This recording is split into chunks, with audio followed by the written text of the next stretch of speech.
They looked at her like she didn't belong, but they had no idea who she was carrying in that small velvet box. The marble steps stretched wide beneath the golden glow of chandelier light, spilling through towering glass doors, where laughter and soft violin music drifted into the cool evening air. And right at the edge of that warmth stood Evelyn Brooks, still as a shadow that no one wanted to see, her worn flats planted carefully on stone, polished enough to reflect people who would never notice her, her dark hands wrapped around a small, aging velvet box that seemed out of place against the luxury surrounding her, like something fragile that had survived in a world that rarely allowed such things to last. And before she could even take a full step forward, the sharp movement of a gloved hand cut across her path, halting her with the kind of quiet authority that didn't need to be loud to be dismissive. "Ma'am, this entrance is for guests," the security guard said without looking at her face, his eyes instead scanning past her as if she were a misplaced object rather than a person. And for a brief second, Evelyn didn't respond. Not because she didn't understand, but because she had heard it too many times in too many different forms. The same message dressed in different words, telling her she was in the wrong place simply by existing there. And behind her another car pulled up, sleek and black, its doors opening to reveal a couple stepping out in tailored elegance, the woman in silk, the man in a tuxedo that caught the light just right. And as they passed Evelyn, without a glance, the second guard shifted his stance, reinforcing the invisible line she wasn't allowed to cross. "Deliveries go around back," he added, his tone flatter now, more impatient, as if he had already decided what she was before she ever spoke. And Evelyn tightened her grip on the velvet box, feeling the soft fabric press into her palms, grounding her in the moment, reminding her why she was here, because this wasn't a mistake, and this wasn't a delivery, and she wasn't lost. She inhaled slowly, steadying her voice before it could betray the weight pressing against her chest.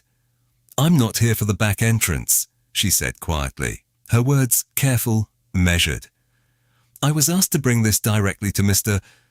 Romano." And that was when the first guard finally looked at her. Really looked, but not with curiosity, not with respect, just a flicker of disbelief that quickly turned into something colder, something closer to amusement. "Mr.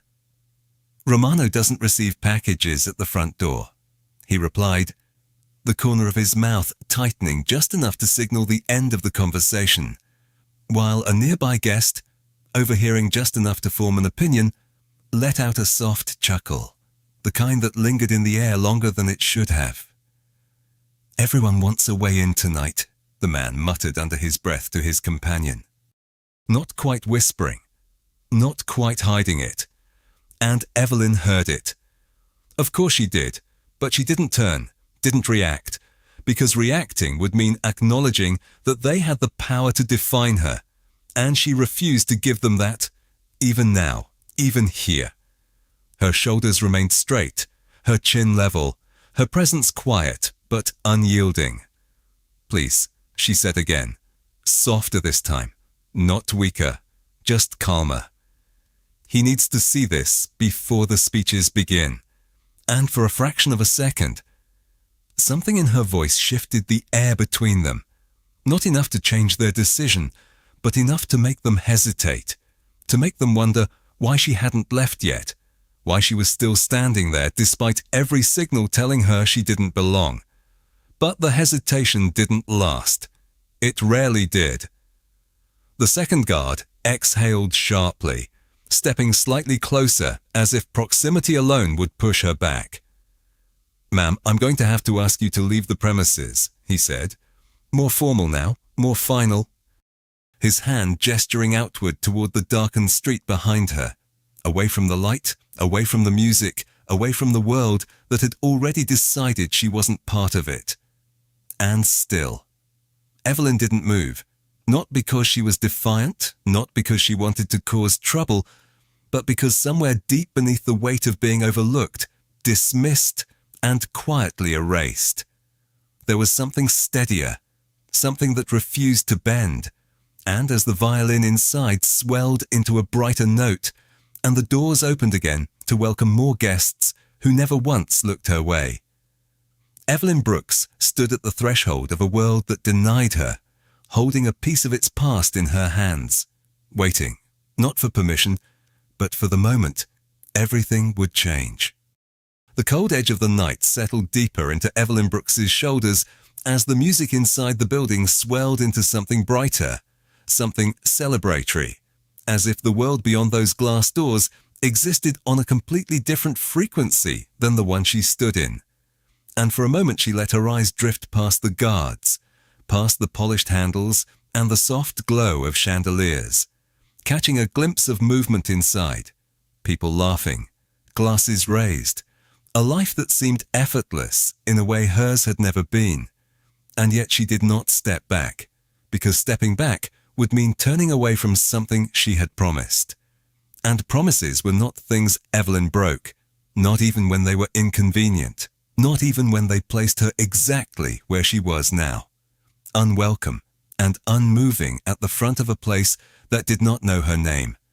And slowly, almost unconsciously, her thumb brushed against the worn edge of the velvet box, tracing the faint crease where the fabric had thinned with time, and that small motion pulled her somewhere else, somewhere quieter, far from marble and glass and measured voices, back to a narrow apartment on the third floor of a building that always smelled faintly of old wood and lavender oil, where the air had been softer, slower, and where a frail voice had once called her name with a kind of warmth that no one here had offered. "Evelyn, dear, could you open the window just a little?" The memory came not as a thought, but as a presence, steady and clear, and she could see it now, as if it were happening again. The pale curtains moving gently in the breeze, the late afternoon sun settling across the bed where Mrs. Romano had spent her final months, her silver hair brushed neatly, her hands thin but always reaching, always grateful. And Evelyn had been there every day, not because it was part of some grand arrangement, not because anyone important had noticed, but because when someone needed care, she gave it, quietly, without expecting anything in return. She had read to her when the days felt too long, adjusted the pillows when breathing became difficult, and sat through the kind of silences that most people avoided, the kind that revealed who you were when there was nothing left to say. And in those quiet hours, Mrs. Romano had spoken about her son, not as the man people whispered about, not as the name that carried weight in rooms like the one behind those doors, but as a boy who had once been stubborn, fiercely protective, and far too proud to admit when he was afraid. "He does not let people see the parts of him that matter," she had said one evening, her voice barely above a whisper, her fingers resting lightly over Evelyn's hand. "But he remembers kindness, even when he pretends not to." And Evelyn had listened, not fully understanding then why those words had felt so important, only knowing that they were. And then there had been that last morning, quieter than all the others, when the sunlight had come, in pale and thin, and Mrs. Romano had asked for the small velvet box from the drawer beside her bed, the same box Evelyn held now. And when she placed it into Evelyn's hands, there had been a weight to it that had nothing to do with what was inside. "Give this to Adrian," she had said, her voice fragile but certain. "Not to anyone else, not through anyone else. You must place it in his hands yourself." And Evelyn had nodded without hesitation, because that was who she was, someone who carried through, someone who did not pass things off just because it was easier, even when the world made it difficult, even when standing here meant being questioned, dismissed, quietly pushed aside, as if she were an inconvenience rather than a person fulfilling a final request. And now, back on the marble steps. That promise sat between her and the guards like something invisible but unbreakable. Stronger than their rules, stronger than their assumptions. And when one of them shifted again, clearly expecting her to finally turn and leave, Evelyn simply lifted her gaze, not in defiance, not in challenge, but in quiet certainty. The kind that did not need to be loud to be real, because she knew something they did not. She knew why she was here. She knew who had trusted her with something that mattered, and no amount of dismissal could erase that truth. And as another group of guests passed by without a glance, their laughter fading into the music behind the doors, Evelyn Brooks remained exactly where she was meant to be, holding a promise that refused to be turned away. The silence stretched just long enough to become uncomfortable. Not loud, not dramatic, but heavy in the way that made people shift their weight without realizing it. And the first guard let out a quiet breath through his nose, the kind that signaled his patience was thinning. "Ma'am, you are going to have to move along," he said again, slower this time, as if repetition alone would make her disappear.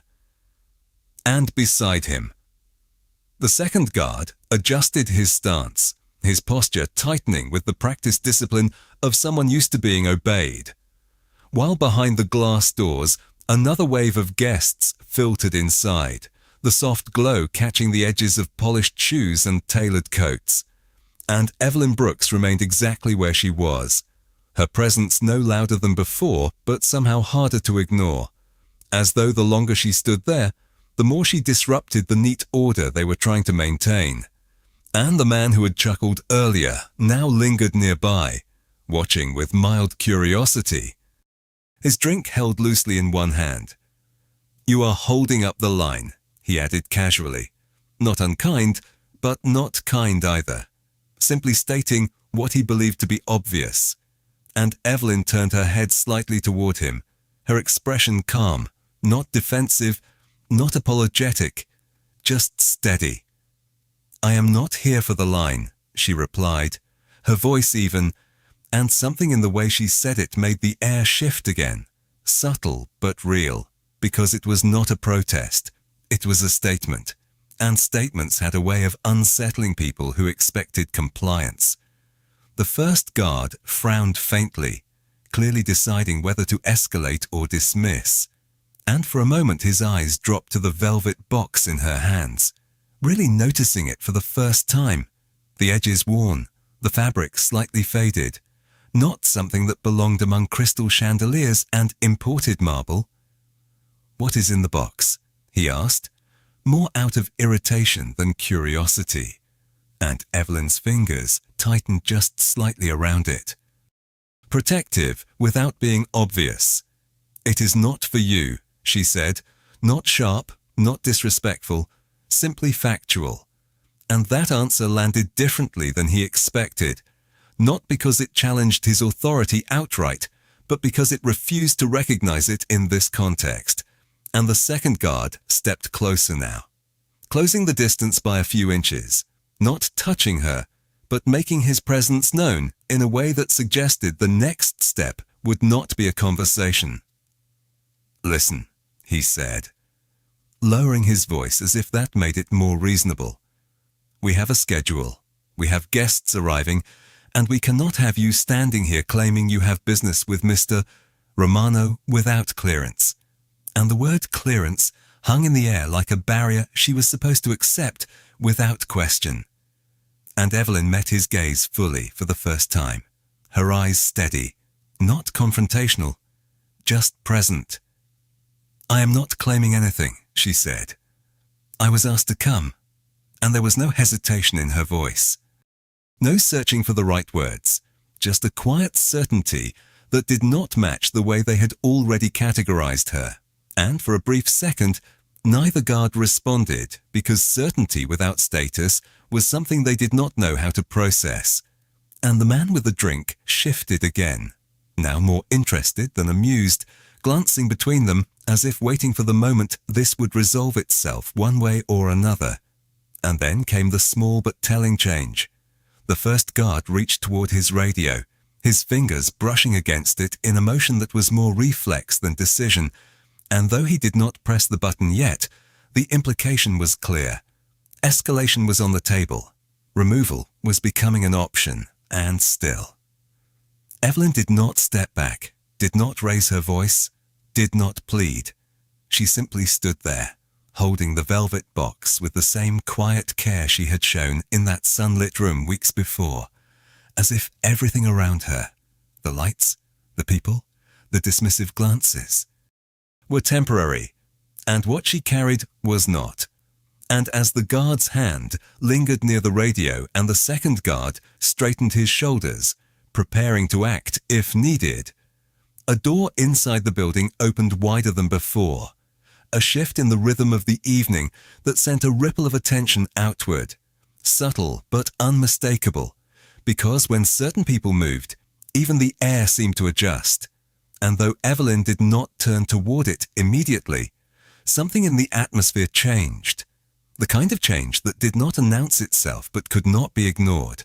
And for the first time since she had arrived, the guards' focus wavered, their attention pulled not by her, but by something approaching from within, something that would decide whether she remained an inconvenience or became something they should have recognized all along. The shift was subtle at first, the kind that most people would miss if they were not paying attention. But the guards noticed it immediately, the way seasoned professionals always did when something in the environment changed without warning. And the first guard's hand froze just inches from his radio as his eyes flicked past Evelyn toward the open doorway, where the warm light from inside now stretched farther onto the marble steps, carrying with it a hush that did not belong to music or conversation, but to presence. And the guests nearest the entrance instinctively moved aside, not abruptly, not in fear, but with a quiet awareness that someone important was approaching. And the man with the drink straightened slightly, his earlier amusement fading into something more cautious, because even without seeing who it was yet, he understood the shift in tone, the way the evening itself seemed to recalibrate, and Evelyn felt it too, not as recognition, but as a change in the air, a pause that settled over everything like a held breath. And still she did not turn immediately, her focus steady, her hands still wrapped around the velvet box as if it anchored her to the only truth that mattered. But then came the sound, not loud, not dramatic, just the measured echo of footsteps against polished floors, each step controlled, deliberate, unhurried, and with each one the space around the entrance grew quieter. Conversations dimming just enough to make room for something else, something heavier. And when the figure finally emerged into full view beneath the golden lights, there was no announcement, no need for one, because recognition did not require introduction. Adrian Romano carried it with him in the way he moved, in the way others adjusted without being told. His dark suit cut sharply against the glow of the interior, his posture relaxed but precise, as if every detail had been considered long before this moment, and his gaze, when it lifted, did not scan the crowd the way most men of his stature might. It focused, direct and intentional, landing first on the guards, then shifting, almost immediately, to the one thing that did not belong to the scene they had created. Evelyn Brooks, standing at the edge of it all, unmoved, uninvited, and yet entirely present. And for a brief second, no one spoke, not the guards, not the nearby guests, not even the man who had commented earlier, because there was something about the way Adrian paused, something in the stillness of his expression that made interruption feel inappropriate, and the first guard cleared his throat softly, his posture tightening as he stepped slightly forward, ready to explain, to justify, to frame the situation before it could be misunderstood. "Sir, we have a situation here," he began, his voice controlled but carrying a note of urgency now, the kind that had not been there before.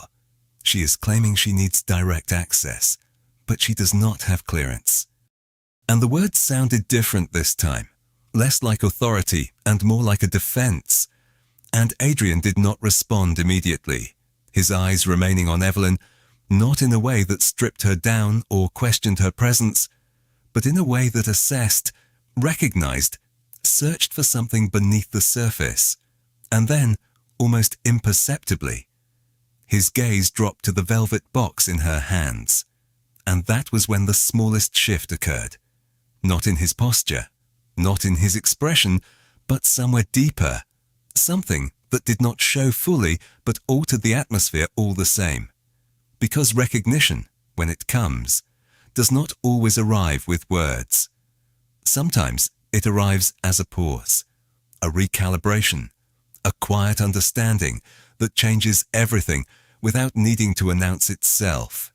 And the guard continued, filling the silence he no longer controlled. "We were about to escort her away," he added, as if completing a necessary report, as if closing a case that should have been simple. And for the first time since stepping outside, Adrian Romano spoke, his voice low, even carrying the kind of calm that did not invite argument. "Were you?" he said. Not a question, not quite a statement, just two words that landed with more weight than the entire exchange that had come before. And the guards straightened instinctively, their confidence recalibrating again, because the situation was no longer theirs to manage. It belonged to him now.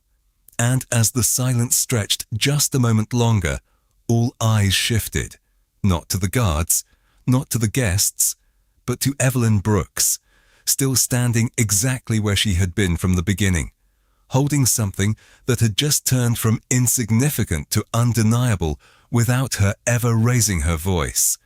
And in that suspended moment, the line between being ignored and being seen began to dissolve.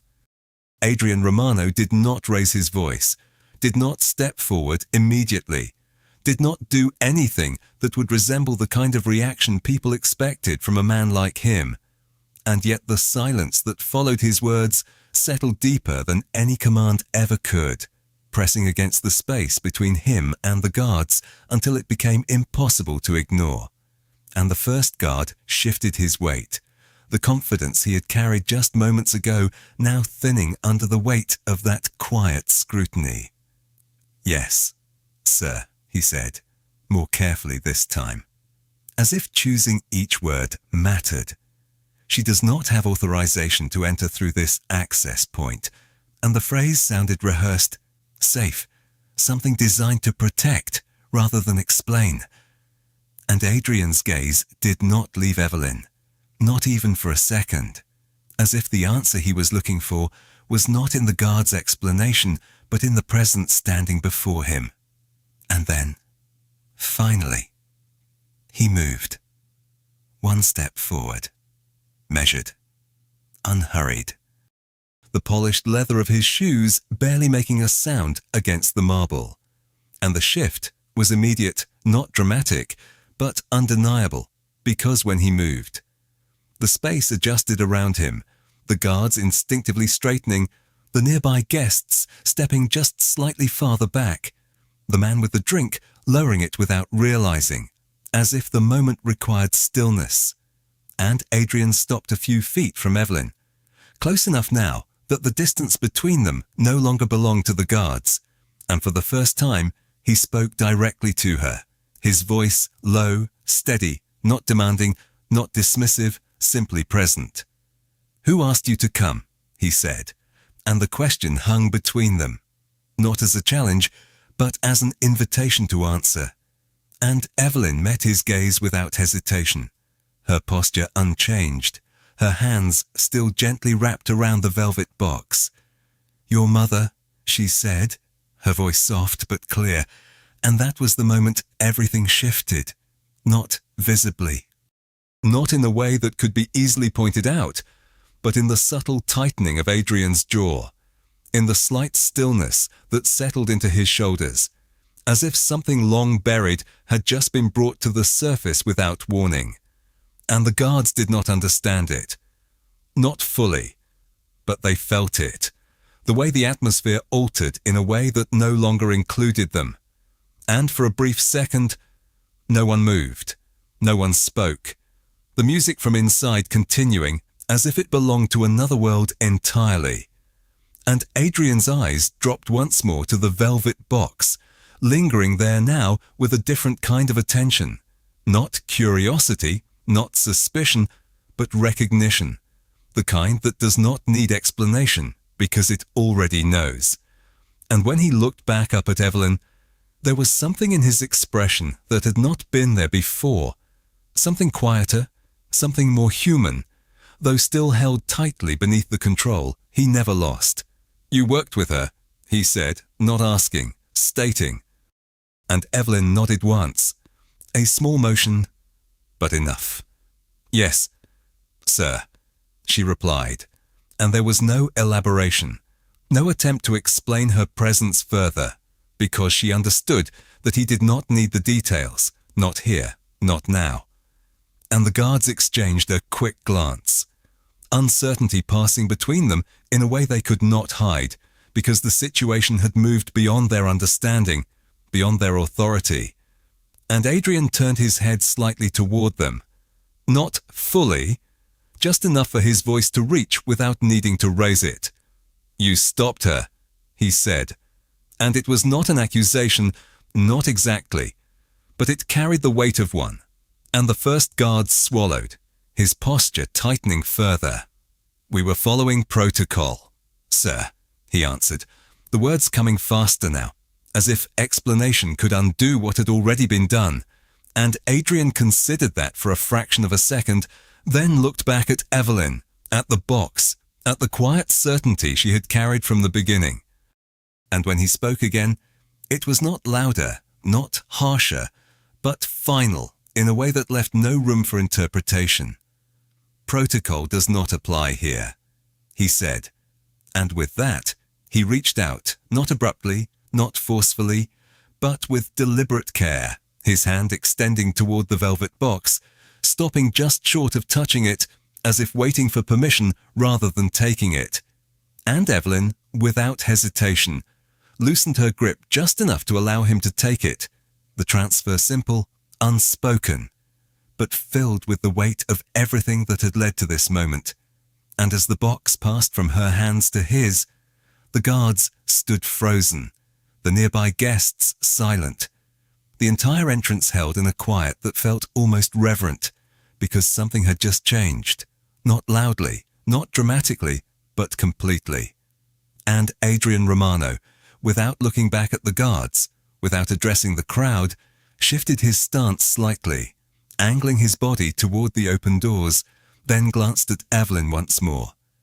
His voice softer now, but no less certain.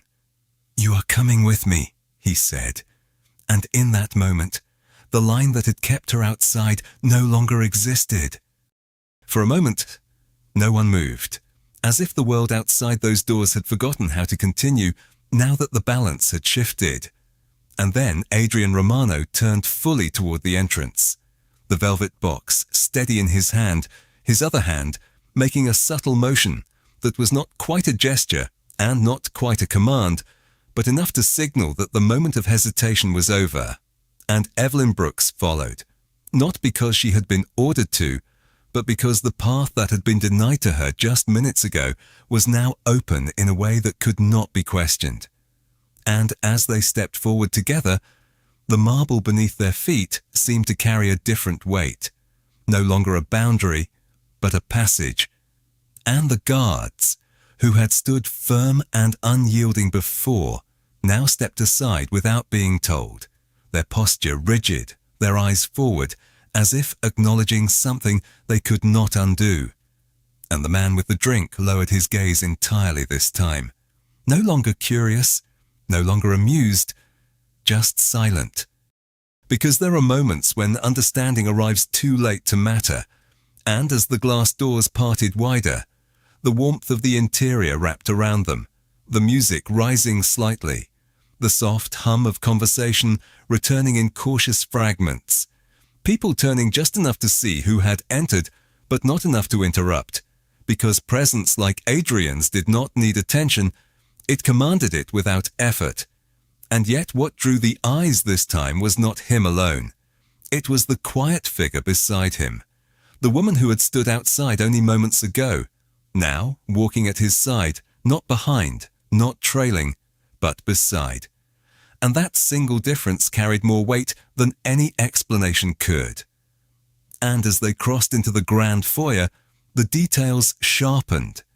Crystal chandeliers casting layered light across polished floors, servers moving with practiced grace, guests arranged in clusters of conversation that paused just slightly as Adrian passed, acknowledging him with nods, with subtle shifts. But it was the second glance that lingered, the one directed toward Evelyn, trying to reconcile what they had seen outside with what they were seeing now. And Adrian did not slow, did not break stride, his focus forward, but his awareness unmistakable, as if every movement around him registered without needing his attention. And after a few steps, he spoke again, his voice low enough that it did not carry beyond her, but clear enough that it did not need to. "She trusted you," he said, not looking at her, not asking, simply stating what had already been understood. And Evelyn nodded once, her voice quiet, steady. "Yes, sir." And there was no embellishment, no attempt to fill the space with words, because some truths did not require explanation, and Adrian's grip on the velvet box shifted slightly, not tighter, but more deliberate, as if acknowledging the weight of it beyond its size. And as they moved deeper into the room, a path formed without instruction. Guests stepping just slightly aside, conversations lowering, the rhythm of the evening adjusting around them and near the far end of the foyer. A man in a tailored suit approached, his posture attentive, his expression composed but alert, clearly accustomed to managing details. "Mr. Romano," he began, his tone respectful. "The board is ready whenever you are." But his words faltered just slightly when his eyes moved to Evelyn, confusion flickering there before he quickly masked it, and Adrian did not stop, did not turn fully. He simply answered as he continued walking. "They will wait." And the simplicity of it left no room for further discussion.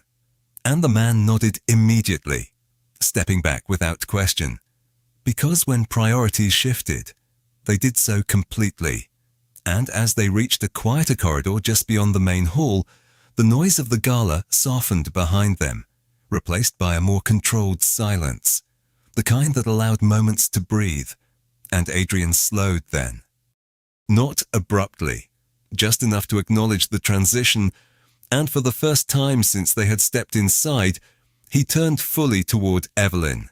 The distance between them now free of interruption, free of observers who mattered, and the velvet box rested between them. No longer a barrier, but a connection. And though the world outside still moved, still glittered with its own importance, here, in this quieter space, something else took precedence, something that had begun long before tonight and had finally found its way to the surface. And in that stillness, the difference between being overlooked and being recognized was no longer a question.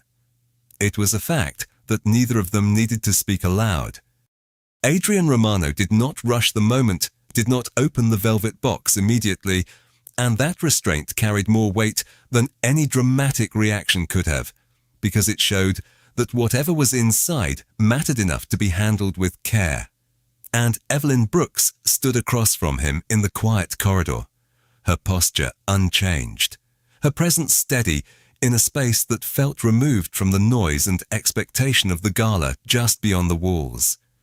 And for a few seconds, neither of them spoke, the silence not awkward, not uncertain, but deliberate, as if both understood that this was not simply about a box or a message, but about something that had been carried across time, across memory, and had finally arrived where it belonged.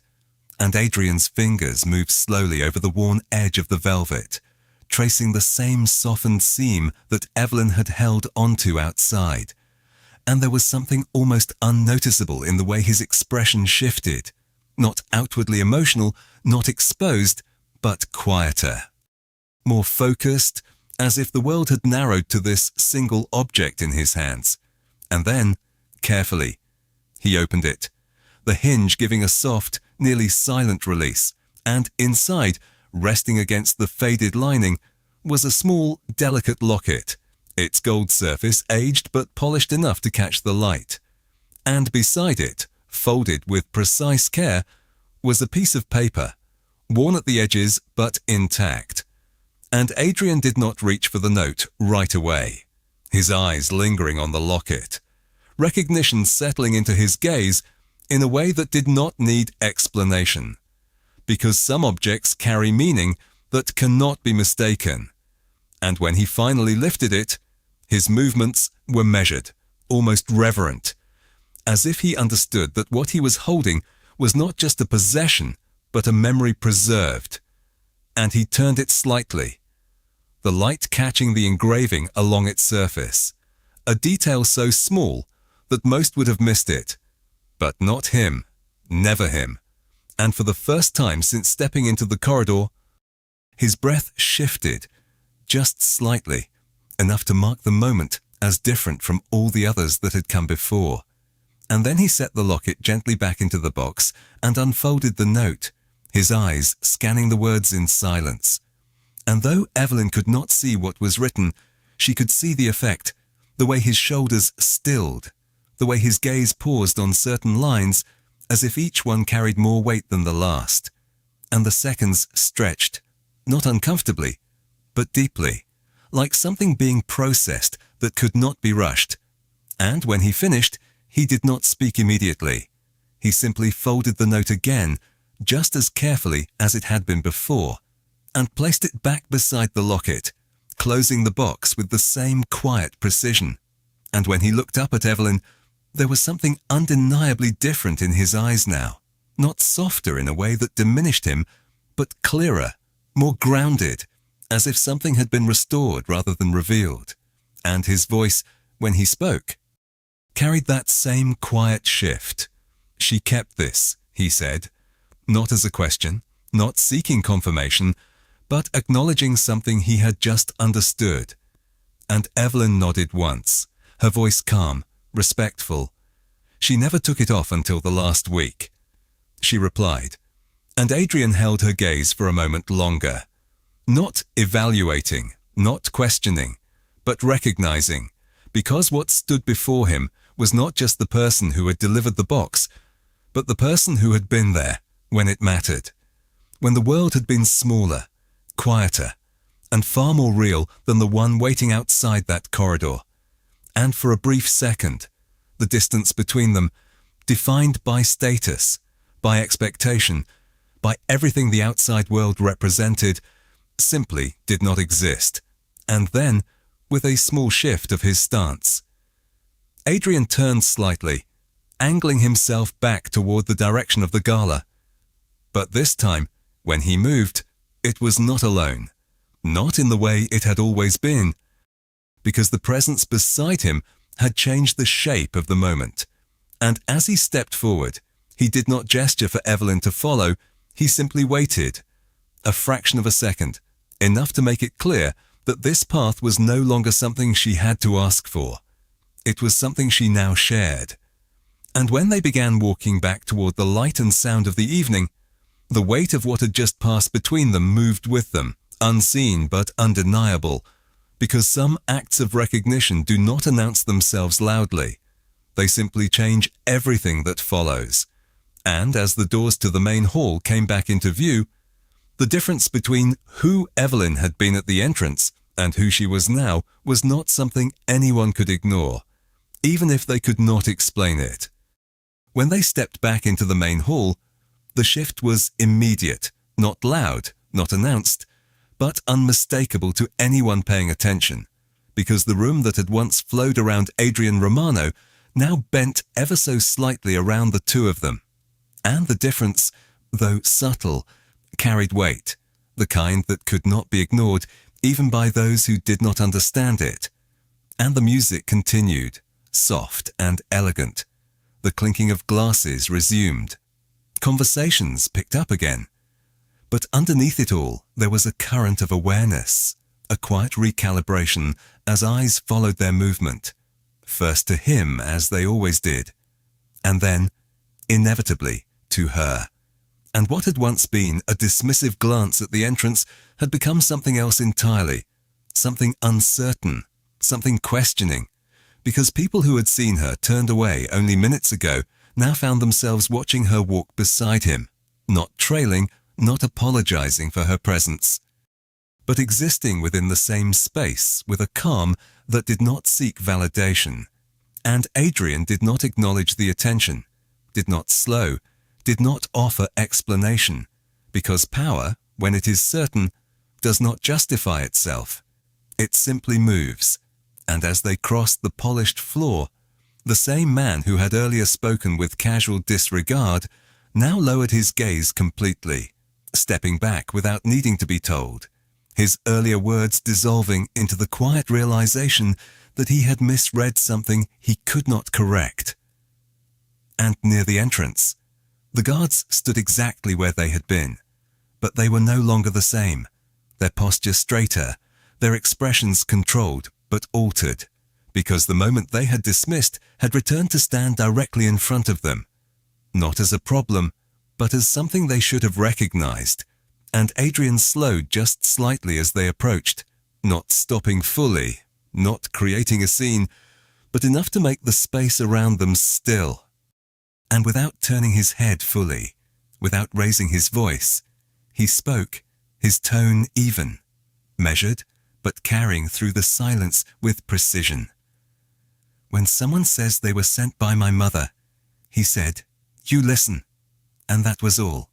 No lecture, no anger, no extended reprimand, just a single sentence that landed heavier than anything louder ever could.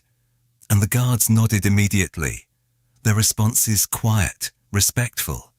But beneath it, there was something else, understanding, not just of what they had done, but of what they had failed to see. And Adrian did not wait for further acknowledgement, did not linger, because the point had already been made, and as he continued forward, the doors behind them closing softly, the outside world sealed away once more.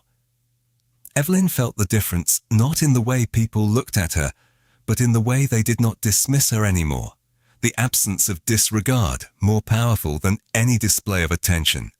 And as they moved deeper into the hall, a server approached briefly, offering a tray, pausing just long enough to include her in the gesture without hesitation, without question. And it was a small thing, almost insignificant, but it marked the shift more clearly than anything else could. Because inclusion, when it arrives without resistance, reveals everything that came before. And Adrian guided the direction of their path without words, moving toward a quieter section of the room where the lights softened and the noise dimmed slightly, a space that allowed presence without performance. And when they reached it, he paused again, turning just enough to face her, the velvet box still in his hand, no longer just an object, but something that had connected two worlds that rarely touched. And for a moment, the room continued around them, unaware of the full weight of what had just taken place, unaware that something as simple as being allowed to walk through a door could carry the force of recognition. And Evelyn stood there not as someone who had been brought inside, but as someone who had always belonged to the truth that had just been revealed. And in that moment, the difference between being overlooked and being seen was no longer defined by who allowed it, but by what had always been there, waiting for someone to recognize it. The evening continued as if nothing had changed, as if the music had not faltered for even a second, as if the laughter and quiet conversations drifting through the room had always carried the same tone. But beneath that surface, Something had shifted in a way that could not be undone. And Adrian Romano stood still for a moment longer than usual, the velvet box resting in his hand, its presence grounding him in something far removed from the polished expectations surrounding him. And when he finally spoke again, his voice was not directed at the room, not meant for the crowd that would have listened if he allowed it, but for the one person standing across from him who had carried something no one else had recognized.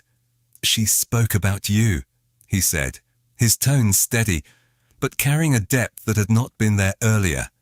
And Evelyn Brooks did not respond immediately, not out of hesitation, but because she understood that some words required space before they could be answered. And when she did speak, her voice remained quiet, the same calm certainty that had held her at the door now filling the space between them. "She spoke about you too," she replied. And there was no elaboration, no need to explain what had already been understood through the locket, through the letter, through the way Adrian had paused when he first saw the box in her hands. And for a brief moment, the world beyond them seemed distant, the room still moving, still shining, but no longer the center of what mattered. And Adrian exhaled slowly, a measured breath that carried more than just the present moment, as if he were releasing something he had not realized he had been holding.